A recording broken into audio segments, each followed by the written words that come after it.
Hey there everyone, in today's video I'm going to show you how to tag someone in your Snapchat story. To do this, all you need to do is open up your Snapchat. No, I won't verify my email right now. And take a random picture. We're going to add a sticker to it just for effects. Let's zoom it out like this. Okay, great. Then what you need to do is select the text icon right here. And once this pops out, just select the little add icon right here.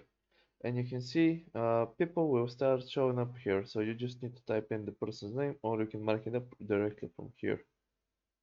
There we go. We can change the background from here.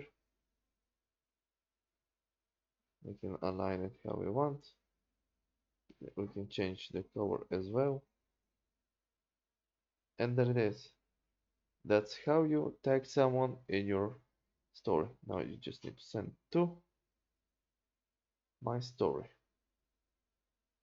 Select that and done. And now we've tagged that person into our story.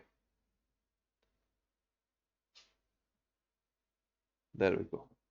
Hope this helped. If it did, leave a like and subscribe, and see you next time.